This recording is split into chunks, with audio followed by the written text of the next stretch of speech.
Hi, I'm Kristina. And I'm Daniella. And welcome to Unwritten Curriculum, the podcast where we talk about what it's like to be a teacher while also being a human and all things that come with both. We're two platonic high school sweethearts about to enter our second decade of friendship and wrapping up our first in the teaching profession. Thanks for joining us. In today's episode, we are going to talk about routines that keep us functioning. If we have our personal lives in check, then we can answer the thousands of questions our students have for us throughout the day, even though they're probably the same question that gets asked over and over again. And the answer is probably written on the board. Oh, 100%, or you've already mentioned it. Have you ever seen, jumping right in, we were just saying we love tangents. Have you ever seen the teachers who come in with the people counters and count how many questions? Yes. I really want to do that. I have a student who's in a different class, but they come and take a test in my class, and they say thank you an absurd amount of times, which it's so sweet, but like I tick how many times they say thank you, and I mean, they were taking a test, so there's not really many opportunities to thank me. You're like, there's nothing for you to say thank you There's about. nothing for me to say thank you about. And so I always text their teacher, and I'm like, 9 thank yous today. It's so funny. Sweet kid, but... You're like, it's a little too much. Thankless job, not from that student. He's not thankless. Not thankless. Anyway, how's it going? We're sitting here. It's Saturday morning. Yes. How has your week been? My week was very stressful. I crashed out multiple times this week, and that is a term for the young ones. Yes, but I actually I have adopted that from them because it really is very much how I feel. All of the other brain rot that they talk about, it's not working for me, but crash out, that is precisely what's happening. Yes. I'm crashing out. But our assistant principal, we have 2 assistant principals. One of them was asked to go be an interim principal at an elementary school. And so we have had major change. So she's just gone. She's gone. You guys don't have another AP? We have one that came in who was a counselor, an interim counselor at our school for a little bit. But the office has changed and it's very different now. And we have great admin, but it's like you feel that extra leg of that tripod is like missing. So it's been a little bit of a hectic time, and especially with IEPs piling on, and we have 2 teachers on leave, so the rest of us are really feeling the pressure, and we have an extra piece of the IEP that we have to do called the ITP, which talks about the transition plan. Yeah. So it's just like, there's a lot going on.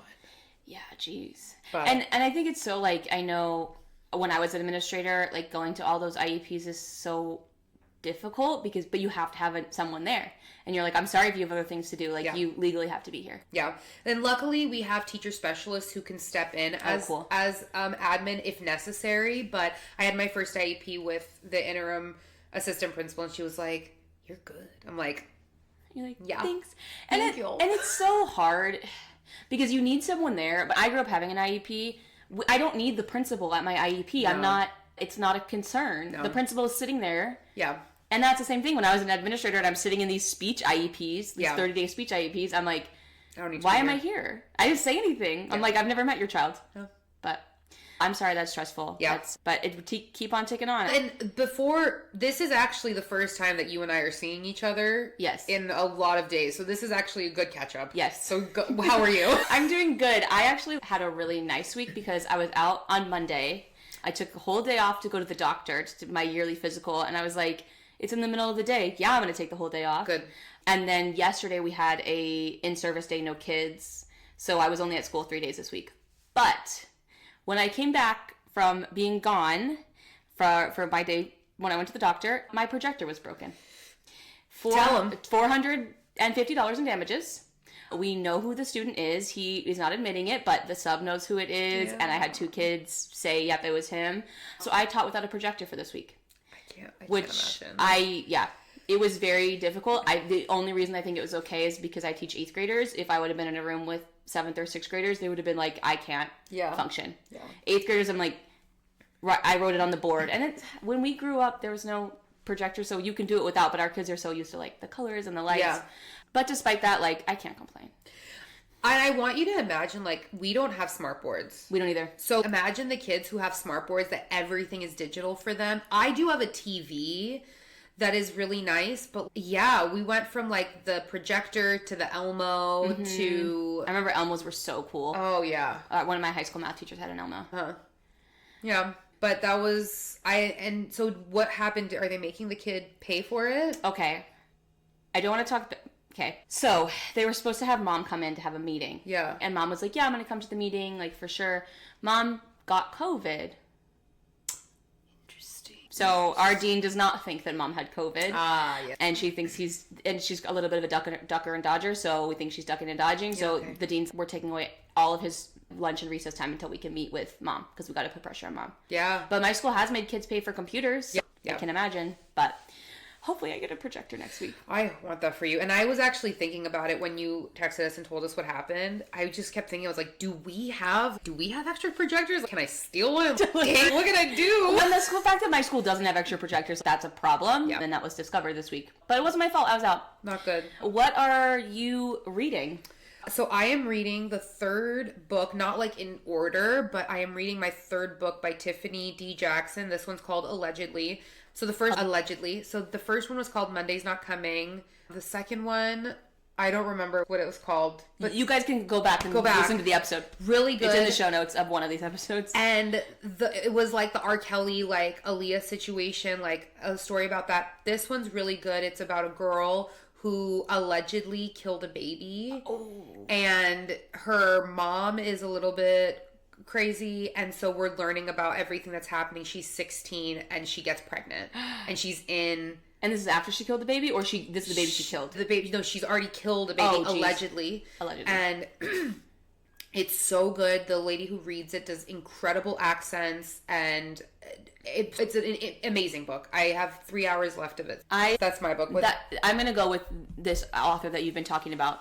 You should. Yeah, because I like young adult in general. I like YA, and it's young adult pushing regular average adult. Yes. Really pushing the boundaries. Yeah. The book that I actually put on here as well is called This Is Me Trying. It's by Racquel Marie, and Racquel Marie is an author who came and spoke at our school, and they're a Gen Z. They wrote their first book when they were 16 and published it when they were in college. But they were telling us when they were presenting that they read books when they were growing up that were YA, but were definitely pushing it. Really pushing it. So, you know what? Some of the young people need it. Some of the young people can.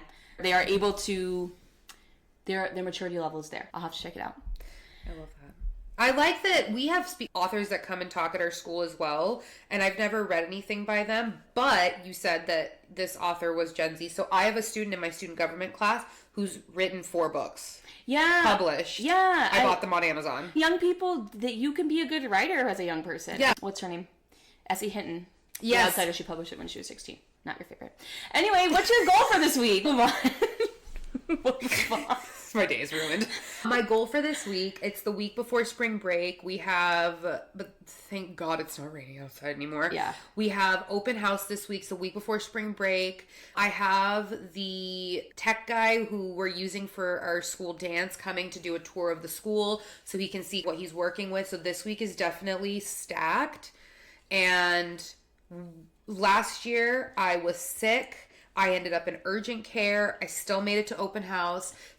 And then I boarded a flight to go to Ireland and Scotland with my aunt that night after open house. And I slept the entire way there. So this year... Nice. It was really nice. Oh my gosh. And Nothing better. We flew business. And I got on there. We went to the lounge before, downed some vodka sodas, got on. The flight attendant brought like drinks and then dinner, and I popped my melatonin, I popped my birth control, and I put my eye mask on, I put Harry Potter music on, and I slept the entire way. I woke up for breakfast. You're like, okay, here we are. My aunt was like, you were out. I haven't slept in a week. You're like, it was magical. It's the most magical sleep. It was so nice. So yeah, we're not going to get sick this week. We are housing those ginger shots that we just took, taking those, and we're going to stay sane, safe, and selfie. Like healthy, but I just wanted to start with an S. Swell. Yeah. Love that. What about you? Going with that, my healthy teacher tip for this week. I'm going to look you right in the face when I say this. The robots are coming. We as educators need to know how to control them. And let me talk to you about my new BFF. We can't control the kids, but let's control the robots. Yes, my new BFF, ChatGPT, which has been around and I have used, but I now pay for the premium subscription. Wow. It's $20 a month. Oh my God. No, Daniella, before you talk about that being expensive, let me tell you the things that ChatGPT has done for me this week alone. Oh my God. No. Okay, I use ChatGPT for a lot of things. I'm also like trying to learn a lot of things about business right now, and it's a lot easier than like Googling something. But here's what it's done for me in teaching. It wrote my sub plans. Wow. Wrote questions to the documentary that my students watched this week. Wrote a rubric for an essay I was grading. Graded 50 essays. Yeah, that's the crazy part. In an hour. And I had graded half of them before, and my issue is when a student writes something, by the time they turn it in, if it's complete, I just want to give them an A. Yeah. Which is fine, and I can still give them the A, but that's not going to help them grow as writers. And I struggle to write feedback that's productive. So I put in an exemplar essay. This is what it should look like. It was one of my students. I thought it was really good. I didn't write it. Did you write the essay? I took one of the students. His essay was really good. I was like, this is the exemplar. And I gave it the rubric, and I put in the essays, and it would say, okay, here's their score, and here are the feedback. And the feedback was really good, and I had already graded half of them, and a lot of the ones, we were pretty close with what I would have given students, except for the ones that I knew I gave students better grades. I think it's God. But one more thing that I also used ChatGPT for this week. Yeah. When the kid messed up my projector, I was feeling very mad. And so I went on to ChatGPT and I said, one of my students messed up my projector when I was gone. Do you think I should take away their field trip? What should I do? You just need advice. It gave such good advice, and it was like, you know what? This doesn't define your whole class. Make sure your punishment's not too harsh. Here are some things you should say. If you ever just need someone to talk to, too. You ever need someone to talk to. It's fair. Actually, interestingly enough, that you brought up ChatGPT, teacher friend, gal pal, Beth Curtis, who will be a guest someday on our podcast, she sent me a thing on Instagram that was connecting your ChatGPT and your Canva. Yes. And so I have to try that, and we as educators have premium Canva. I don't know if you do too. I don't know. So we have premium Canva and can use every feature. Oh, nice. So that's really nice. So you can create worksheets and all of that, and presentations as well. She created an Edgar Allan Poe presentation. Yeah. And it was very nice. It's the future. It's the future, and we either got to get on board or it's going to control us. And I'm not saying I have an AI boyfriend now, because I don't, but like, hey, if that's something you got two boyfriends. Yeah, if it's something you're interested in. My actual boyfriend, I was telling him, he's like, you got an AI boyfriend before I got an AI girlfriend. I was like, I don't know, ChatGPT is like maybe my gal pal. Yeah, gal pal ChatGPT. You got to name her now. Yeah. You got to give her a name. Yeah. Oh, okay. Okay, good. Recipe of the week. Yeah. I'm excited about this. So my recipe of the week is a twofer. It's a two-parter. I've got it's cold outside. I was not having it. So I went to Trader Joe's and I got the tomato feta soup. Very good, as opposed to their boxed tomato soup. It's not in a box? It's in a jar. Oh. No, it's not. It's in a plastic refrigerated container. It's tomato feta. It's really good. So that, and then I added spinach tortellini to it. Yes. And then I added the Italian pepper, like Calabrian chili mix to it as well. And it was so good. Classic. It was so good. And circulating on the TikTok right now is this Hillstone martini, which I'm gonna make for you guys tonight. So excited. But it's gin. It's good gin. Yeah. You have to have good gin. And then Saint Germain, which is elderflower liqueur, and then lemon juice, and then you top it off with Sauvignon Blanc. But I feel like it has to be Oyster Bay. Yes. Okay. Because yes, I agree. That's my ChatGPT girlfriend. Yeah. Is Oyster Bay. Okay, I have two things to say about both those items. When I was in college, I would exclusively eat Trader Joe's boxed soups, but add things to it. They had the black bean one for a really long time. We used to eat that a lot. Okay, so this is so gross. I would put black bean soup, spinach. That was it. So it's like the knockoff of what you ate, gross. And then the Hillstone martini, I sent this to you yesterday. I saw a girl who was making it. No offense to anyone who drinks any of these products, but what? Her version had Kirkland wine, whatever that was, the Kirkland brand. Yeah. I don't know if that's any good, but I didn't look good. And the Blue Whale? No. Was Bombay? No, and then Bombay was the gin, but Kirkland brand wine and Bombay, and I hate Bombay. It's just not for me. I know people like it, but I just can't stand it, so. I'm excited to have yours because I saw that and I was like, that gives me the ick. Yeah, we're going to do it with Hendrix. See? Even better. Great gin. Yeah. We'll see what my bank account status is like, because if we got time to spare, we can go Monkey 47. 47 monkeys. It's going to be 47 monkeys gliding across the ceiling if we have too many of those. Oh, yeah. It's going to be us. It's a very good martini. You top it off with the Sauvignon Blanc. Delicious. And it's very good. And it's from the restaurant. It's called Hillstone. But it's like the Hillstone family, which I haven't been to, but it's like a chain of all these restaurants. And you like a Yard House. Yeah. I do. And we recently went to a Yard House. Yes, but every time I'm disappointed. It's I so like good. the idea of Yard House, and my childhood was like at Yard House, but if I'm in a Yard House now, I don't like it. We went to Yard House after watching that CrossFit. We went to the CrossFit thing, which picture's right there. Yeah. We're in my apartment, by the way. Yeah. If you can't tell Beautiful. by my dog. Yeah. But we went to the CrossFit thing. We walked across the street from the Pasadena Convention Center to go to Yard House.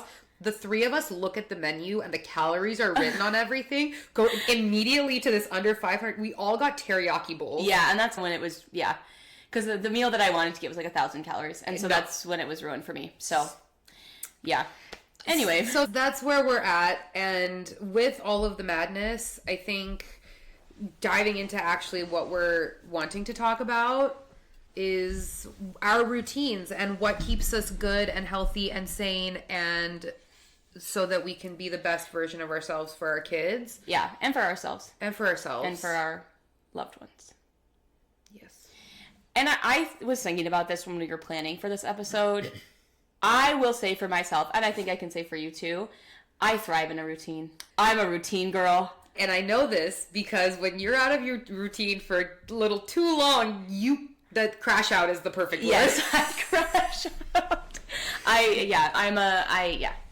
I'm a routines girl, but I think you're a routines girl too. Oh, 100%. And I think being a routines girl is good. And it's not like they're bad routines. I feel like I've worked really hard to make my routines so that they set future Daniella up for success. Yes. And everything that I'm doing is benefiting me in some way. Yes. In one way or another. But if it's not going to benefit me, then I'm going to sit out of it. And that's it. But when we go on trips or something, it's like, I'm done eating out. I just want to cook. Yes. I'm done. I want to cook. Yes. I need a salad. We go on trips and I'm like, there needs to be coffee in this place. If there's not coffee, I'm going to go crazy. I don't know if that's a routine. I am going to talk about it in here like it's a routine, but I think that's actually called an addiction, which is a little different. But I could say I'm addicted to all these things. And that's why we've gathered here today. Actually, we are here for Kristina's intervention. Oh God. Everyone comes in. It's my parents, but they're like, oh, sorry, we are the... Oh, Daniella, your apartment's so nice. Like, and also my parents are the foundation of my coffee addiction routine. Okay, so we broke up these routines into 3 different bases, like specific school routines, like teacher routines, social routines, and then like health routines. So should we just go down the list? Start it off. Go. Okay. School routines. Okay, so I want to say this. If you are a newer teacher, don't beat yourself up if you don't have these yet, because it takes a really long time to get in a routine. And I feel like the first couple years of teaching, it's just you walk into the classroom in the morning and you hope till at the end of the day you're still alive. Yeah. But if you can implement some of these, it might be helpful. Oh, yeah. My first one, and I think yours is a little bit similar to this, is trying to be at school early. I don't get to school super early. Yeah. But I do try and get there at least half an hour before.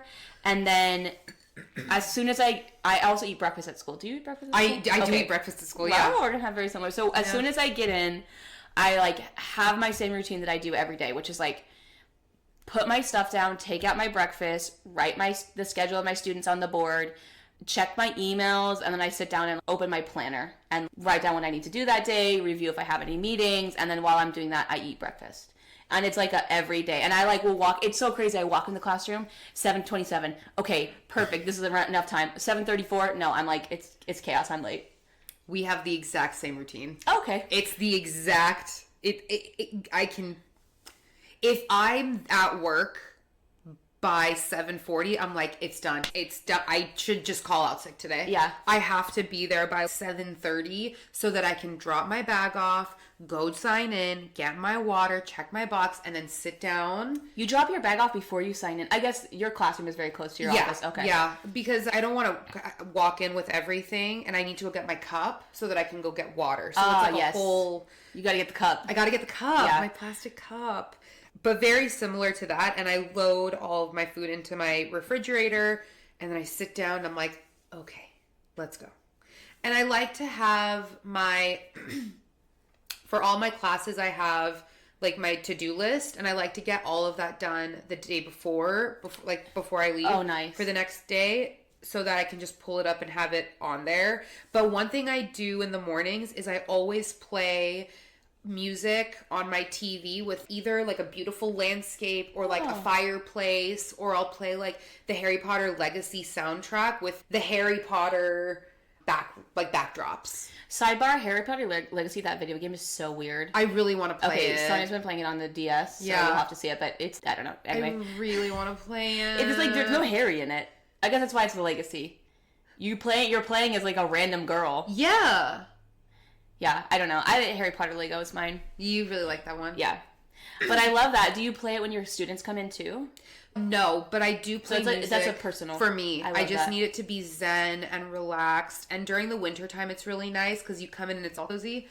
But I try to have music. But before all of that, where our routines differ is that, so you will walk to work. Yes. I am up by 5:45. I have baby drop off. So I need to leave my house by 6:50 so that I can drop Benji off at my parents' house, and then I go to school, which is why my commute is like, in a day I'll drive like 50 miles. That's crazy. And that's why my car is at 80,000 miles and it's 5 years old. Yeah, that's crazy. It's because it's not even that many minutes that you're driving necessarily, because it's not traffic, but it's just like far.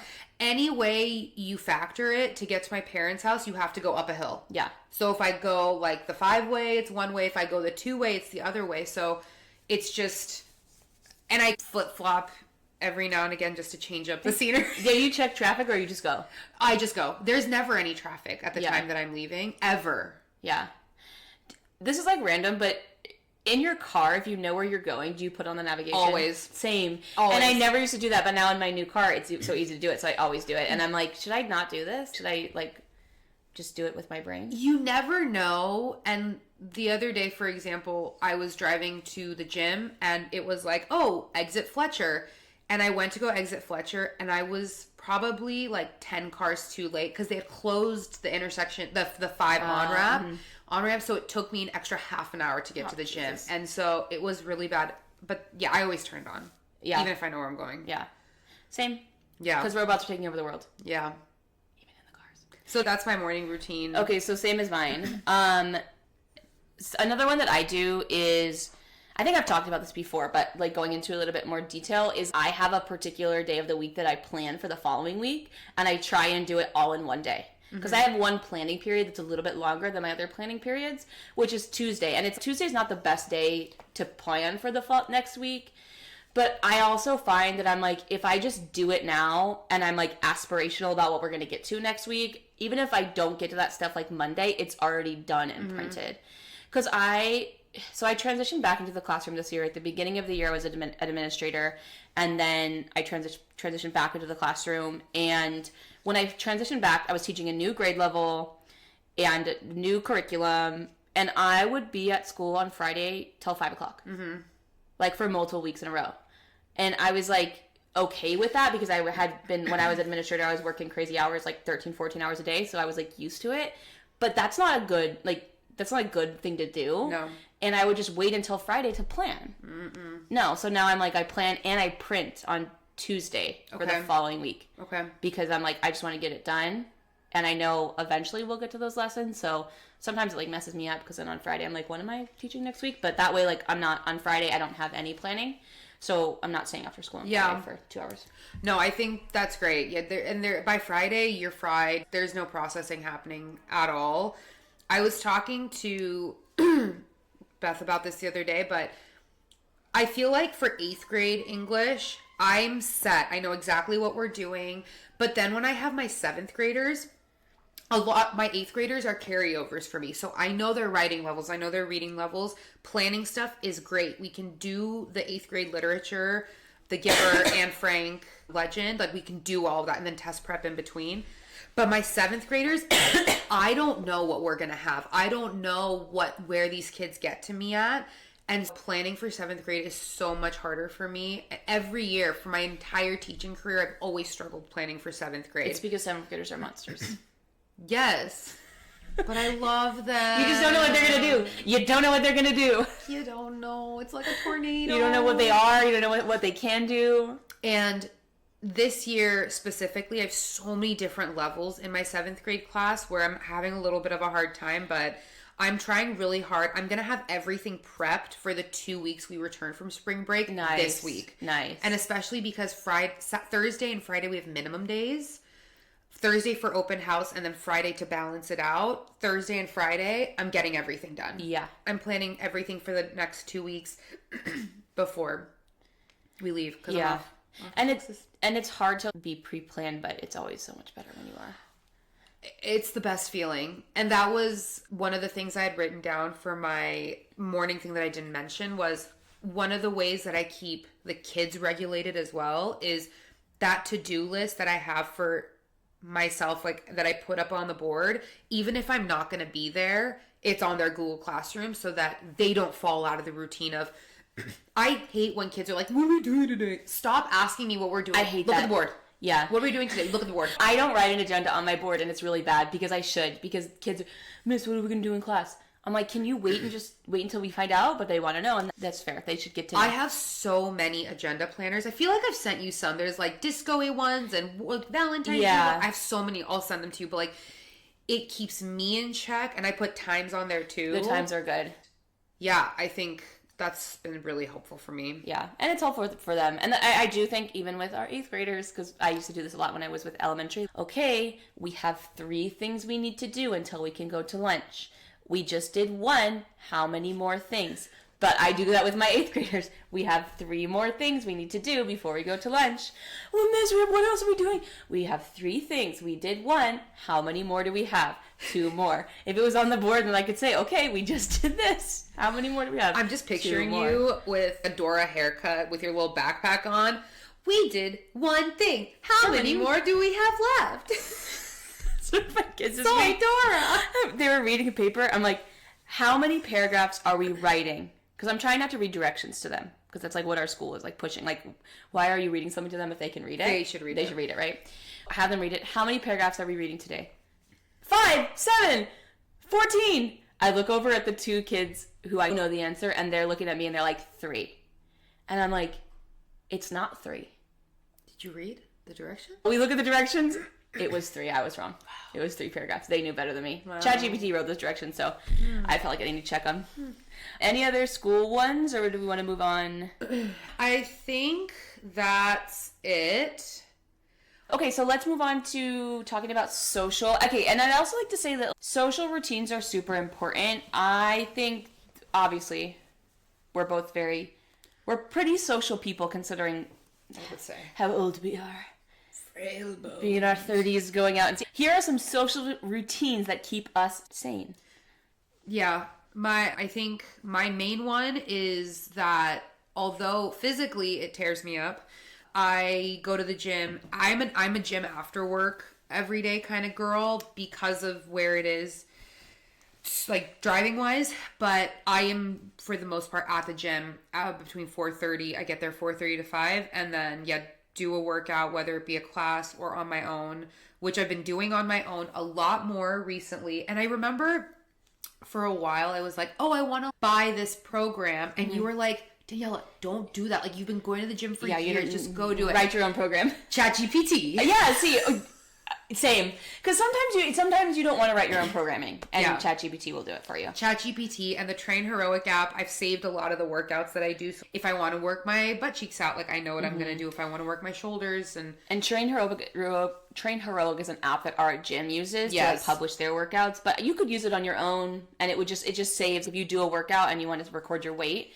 you can save the workout, and then when you go back to the gym, you can be like, oh, what was that workout that I did? And then you can do it again. Yeah, I think the gym has been a really big sense of keeping it normal and keeping my body moving. So. Yeah, and I would say same. And it's like that, you said that under social. Mm-hmm. We go to a gym that we know a lot of people. It's a big gym. It's a very social environment. So going there is like a social thing. But people go there just to work. Like people go there to work out. Just go to work out, but I don't know who those people. Couldn't be me. But we go there, and even if you go to the gym in the afternoon, I go to the gym in the morning. Even if we are not going to the gym with someone that we know, when we're at the gym, we're going to see people that we're friendly with. Oh, yeah. Taking a class with this friend or that friend or just like this acquaintance. Like coordinating workouts so that at least one person is there, especially like Wednesday workouts when it's a lot of more CrossFit-y stuff, making sure that we have people there. And I, at this point, have on Wednesdays, I go to a 4 p.m. class. I won't make it to get from work to my parents' house to your house to drop the dog off to get to the gym. So on Wednesdays, I go to work, and then I go to the gym at 4, and then I loop back around and I go pick Benji up. Wow. That is how committed I am to getting 4 p.m. workout. To that 4 p.m. workout, because they are tough workouts. It's like hundreds of pull-ups. But you're gonna do it, and I take that class with Sarah. Shout out Sarah, and Lindsay coaches. Shout out Lindsay.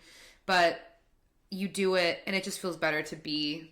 Misery loves company. Yes. Yeah, same. And I go to 6 a.m. I have my 6 a.m. friends, and it's even changed throughout the years, but we have some consistent people, so that. Same. Yeah. So I guess that falls under social. Oh, and then I'll add mine too with this one, because the other one that we do that's social, that's also the gym. We love the gym. Vero, sponsor us. We were just there. Seriously, though, Pete, are you watching? Pete? Comment if you are. Yeah. Pete has a podcast, too. We should link his podcast. Yeah. Because I liked some of his episodes I liked. I love that. Yeah. But, okay, the other one that's with the gym is on Saturday, which is Saturday now. We go to the gym on Saturday morning, either at 8 a.m. or 9 a.m. And then afterwards, we have a group of friends, and we do a Huckle walk. Where we walk 4 miles. And I love that walk, and I love going to the gym on Saturday mornings. It's so fun. It's like all your friends are there, and it's like the weekend. And yeah, it definitely like it carves out a portion of my Saturday morning where you're up and then you go. By the time I get home, it's like noon. Mm-hmm. So then you have your like big meal. You really get in there. I had breakfast tacos last weekend that were so good. And then I just nap for a little bit and then take the everything shower and then get ready for the night. Yeah. So. Yeah, it's a really nice thing. And who knows how long we're going to be able to do it, because someone's got kids someday. You can bring your kid to the gym. They can come on the hot girl walk. Yeah, but that stroller can't come on that hot girl walk. Yeah, it could. I don't know. Rocky you'll put the baby on the back. Okay. Yeah, there's no baby. There's no baby. We don't know. Not with that crew. No, not with that crew. No one in that crew is close to having a baby. But hey, someone might be like, so I have an announcement. That hot girl walk crew. I actually have to tell you something. Could you imagine? No. Oh my god. Silly. My other social one is with my boyfriend. I think, I was thinking about this today when I was writing this one. There's this thought that, you're really comfortable with someone if you guys can sit and not talk. Mm-hmm. Which I agree with. I think that's part of it. And I think me and my boyfriend can sit and not talk. But I think another thing is like, you're really close and comfortable with someone if there's always something to talk about. Mm-hmm. And I think that's something that I value most about our relationship is it is very intellectual, and it's very a space where we can share ideas, and we are in very different fields. He's a scientist and I'm in education, but I can still talk in depth with him about any of my ideas, and he'll listen. And so every week we try and have a really intentional time where we're like having a conversation about our future, our dreams, our week, our this, our that. And so we either will sit down on a Saturday night and have like a drink, go out and have a drink, have a beer and talk, or Sunday morning we'll make coffee and sit down for an hour and just like talk. And it's a really good space where I'm like, I know he's the person for me where I'm like, I have this crazy thing that I can't tell anyone. Yeah. And he will be like, yeah, you should do it. And he's like the ultimate hype man. So yeah, that's a big one. So find yourself an ultimate hype man who just listens to you. And then last weekend when we went out to dinner, I talked to that man for 2 hours. And I was like, I'm so sorry I've been talking. He's like, no, it's so interesting. And I'm like, I think he means it. Yeah, he genuinely means it. He means it too. Yeah. Yeah. Yeah, good boy. Yeah. I think that's something that my mom had asked me years ago, was like, you see these girls every day. What do you talk about? Like you and Sonia. I was like, what do you mean? There's always something to talk about. But I do agree that it's both apply. You can parallel play next to each other on the couch with the big screen going and the little screen going. Yeah. And then maybe medium screen if he's doing math. Yeah. But I have my Monday night dinners with one of our friends, and we make dinner every Monday, and then we watch our shows. And so that's my social life on Monday nights. And it is really nice to know that it's just a time to decompress from the weekend and talk about everything that happened, and then have quirky conversations. And it's the same thing every Monday. Yeah. Same thing. And every week, he's like, what time? And I'm like, it's the same time. It's the same time. Me and my boyfriend do that too. Hasn't changed in years. I'll text him, what time are you coming over? What time are you off? It's the same time. It never changes. Yeah, I get off at 5. It's always the same. You gotta confirm. Or the I'm on my way text. Yeah. That makes sense. I guess that makes sense, but it's always, I know you're on your way. You said you're gonna be here at 6. It's 5 o'clock. You're leaving work. But. Well, I have my Monday dinner person's location, so I know you're on your way. Yeah, I've been checking your little sim. You've been moving through it. I know you're stuck on Cahuenga. Like, I know you're in traffic. I know, but I guess I think the thing is, you have to have those things during the week, and we do tacos on Thursday, and social time is very important. Yes, I agree. Adults are very important too. Yes, because we spend all day with kids. I get it. Yeah, and then the last one that we have is the health portion of our routines, and I think this one was the one that I have struggled with the most, because I'm not home we're not home all day long, and then like you work out in the morning time, and so you have a little bit more wiggle room at night, but by the time I get home, for the most part, it's 6:30, 6:45, so I've been out of the house for 12 hours, and when I get home, I wash my dishes, I pack my lunch, I make sure my lunch is like in the lunchbox, I make dinner every night, I clean up, I walk Benji, and then I have to be in bed by 9:30. I have to be in bed by 9:30. And I used to be somebody who would fall asleep at 11:30. And then I would expect to be up at 6. So I did hear on the Mel Robbins podcast, which I thought this was interesting. You should be in bed, a sleep scientist said this, you should be in bed an hour before you need to be if you want to get 8 hours. So like if you're like, okay, I want to sleep from 10 to 7, I need to be in bed by 9 if I want to get 9 hours of sleep or whatever. And I think that's like true. And I know you used to stay up so late. I cannot stay up late. I'm a night owl, and even last night I was couched for 5 hours. From 4 to 9 p.m., I was couched under my heated blanket with Wingstop on my table. And at 9 p.m., I got up and I was like, let's clean my entire house. So I cleaned my entire house. I am a night person. I study at night. I clean at night. And there have been nights where we've gone out and I've come home and I've cleaned my house. I know. And but I have to stop myself, because that sleep is so important so I can function the next day. Yeah, because it's like, even if you want to stay up at night, that's when you function best. It's like you can't, because you're a teacher and you have to be up early. So getting in bed is important. So that's one of them. What's your one? So on the opposite end, I'm a morning person. Yeah. So now I'm going to go into my coffee thing. So I am a morning person, and I think there's something called it's called a chronotype, and we should look ours up because it depends on who you are and like when you function best. I function best in the morning, and I grew up with my dad getting up at 4 a.m. and that man sitting in his easy chair with his newspaper back in the day, or his iPad now, and his cup of coffee, and just chilling, kicking his glasses down here, kicking back. And so I always got up early, but it was like always my parents are really early risers, and as I've gotten even older, that it's in my blood. Yeah, it is. So my morning routine, I feel like I've gotten pretty good, and it is nothing sensational. Turns out the things that people say about habit stacking works. Turns out they're right. It's crazy. So for me, I'm like, I have one of those alarms. I don't have a Hatch alarm clock because don't buy a Hatch alarm clock. Those are $200. Those are $200. The one that I bought from Amazon was $20. It does the same thing. It just doesn't have an app. You don't need an app. You just mine is like an analog clock, but wakes me up with light, which I know, and it has sound too. I wake up with light. I don't need sound to wake up because I hate the iPhone.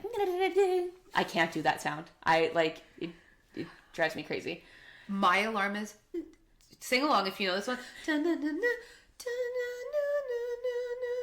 It's really nice. Yeah, I can't even do that. I don't like sounds in the morning, so my alarm goes off it starts lighting up my room at 4:50 or 4:40, I think, and it's normally like light enough for me to be opening my eyes at 4:48. It's actually like sometimes it's 10 minutes off right now, so it's 10 minutes early. So I'm like getting up, walking around my house, and I'm like, oh my god, it's not even 5. Oh my god. But I'm an immediate coffee person in the morning, which is bad for you. You're not supposed to do that. You're not supposed to do that. I do it. However, I try and before I have my coffee, I will have a glass of water with electrolytes and another supplement I take called glycine, which is good for like muscle recovery and in your liver and just I don't know, your kidneys, your body function. It's actually the stuff that it's horse hooves. Horse hooves. Yeah. You'd be taking hooves. Yeah. So I have my glycine and my electrolytes, and I drink that first. Sometimes. I drink it with my Americano. Both beverages are consumed before 5 a.m. No, at 5. Like at 5 a.m. Between 5 and 5:45. Okay. But I feel like that just like really gets me going in the morning, and then like I'm ready to go. So definitely like having that alarm and like getting up early, because I go to the gym at 6, but I just like to have that time in the morning. And I like to sit on my couch sometimes and just a little scrolling. And I think there have been times in our friendship where I've been very jealous of the fact that you wake up early. And I remember there was one time we were in San Diego and you and Sonia woke up really early and you guys went and got into the ocean water one morning. And I was like, oh, I wish I could wake up early so I could go into the ocean water. But then I'm like, no, bitch. Like, I'm going to stay here. I'm going to be snoozing. And it's not like I stay asleep for much longer. It's an hour longer. But I've always made the joke that you have 4 days before I wake up for my work. Yeah. But that being said, I am in bed, no joke, by 7:30. Yeah. Like, I'm not asleep by 7:30, but I'm in bed by 7:30. Yeah. And I think it's just, people are naturally one way. My boyfriend is not a early bird. He's definitely a night owl, and it's like one of those things that's just, I don't get it, but yeah, everyone's chronotype is different. We'll look it up. I'm interested to see what mine is. One of my other health ones that I found to be really helpful is I have forever always set my clothes out for the night before for the day after. Like, I've always on my hangers, and I'll put it like to set out the outfit so that I don't have to think about it the next day. And I already also have my hairstyle planned out. My hair is always in a bun on Wednesdays. Always. Because it's hair wash day. My hair will always be in a bun on Wednesdays. And I will always have my outfits picked out. And it just helps. My bag is always packed the night before. Yeah. And I think you were saying this too. When you get home, the thing that I hate more than anything else of all the adult chores is when you get home, washing your lunch box things and then repacking it. I hate it. I want to die every time. But you have to do it. You have to do it. Because you're going to do that in the morning? No. And a clean kitchen is a happy kitchen. Yes. And that is one area that I will have to clean every night. And I always say, the kitchen is closed. And I always turn my lights off every night. And Benji, shut up. I'm talking to myself. Yeah, you're like, the kitchen is closed. I'll put the little cover on the drain so that things don't come out of it. Yes. Because we live in LA, people. There might be a rat in there. I'm more worried about water bugs and cockroaches. I have never even heard of this being a fear. Bitch, do you not remember my Nespresso? Yeah, but it didn't come from your drain. No, but it came from the Nespresso. I had a Nespresso machine that was gifted to me, and I used it every single day during the pandemic. Every day. And I always made sure it was good, clean, and I went to go use it, and I took the top off, and a bug, it looked like a cockroach, but I'm learning now that it's a water bug, this big, legitimately. It came from the drain, you think? It came from my Nespresso machine. It had crawled in there at some point. Yeah, but where did it crawl from? I don't know. You're trying to tell me I just don't know if they crawl out of the drain. I don't know. I hate them. Okay. I can't. But I cover it every day. Every night I cover it. And then I turn my light off and the kitchen is closed. And Benji's, okay, I was going to have another snack, but... Okay. And then the last one that we both put on here, which I feel like this is a really important one, meal prepping. Yeah. We meal prep just lunch. You do just lunch too. Yeah, just lunch. And breakfast too. And breakfast. Yeah. I actually don't do it at the beginning of the week. I don't meal prep breakfast. Okay. Because I will do it the night before. But I just don't have enough space in my fridge. You share, but for me, my meal prepping for my breakfast is I do my yogurt with diced apples and then my cereal. So the cereal I'll pre-package when I get it from the store in its containers. And then I'll just put all my yogurt, I'll measure it out. So it's just easy for me to take. Yeah. I can't. I don't know. I started meal prepping. It was pretty early on in my career. If you are not meal prepping, you got to start. You have This to. is an intervention. Meal prepping is going to save you time, money. It's annoying. I don't hate it. I oftentimes dislike doing it. But if you're just freeballing your lunch every day, like, I get it. Sometimes you're like, I want to do something different, or I didn't have time. But if you are consistently freeballing your lunch, you got to start meal prepping. Those meal prepping services and all that, sure, at the end of the day, maybe like they'll cost a little bit more. Like, it's not a wild amount if you really only do it for lunch. But the macros of it, if that's something that you're concerned about, you don't have control over it. Yeah. Even though you think you do. I know I want specific things in my body. I love cooking. I love spending time doing that. And sure, by Friday, you're like, I'm done. Yeah, I'd be like, I don't want to eat this anymore. Done. But it's the last day of it, so... But it's the last day of it. Even if you just did 4 days, but, like, trying to buy your lunch or figure out what you're going to eat every day, like, that's too much. I have a quick story about that. I'd forgotten my lunch one day, and so I ended up ordering food, but I really wanted carrots. And so I went down to the cafeteria to get carrots, and the cafeteria lady was going to charge me $2.25 for a pack of carrots to buy a whole thing. And I was like, but I work here. She was like, doesn't matter. Yeah, they're really strict with that. So then a kid gave me a pack of carrots. Yeah, it's like if kids get them, then you just... all the time I'm like, you won't eat that? You want to eat apples or what? And my kids are. They are going to eat. Someone will eat it. So they're always like trading stuff. But meal prep. It's really important. It'll save you time. Just set up your computer, watch like Friends, put something on. Listen to this podcast. That's why I post them at 8 a.m. so that you can listen to them us while you meal prep. This is an intervention for you. Are you meal prepping? Hey, listener. It's about you this week. Okay? The weather's warming up. We're feeling better. Summer's around the corner. I might start self-tanning. Oh, you should. For another episode, yeah. You should.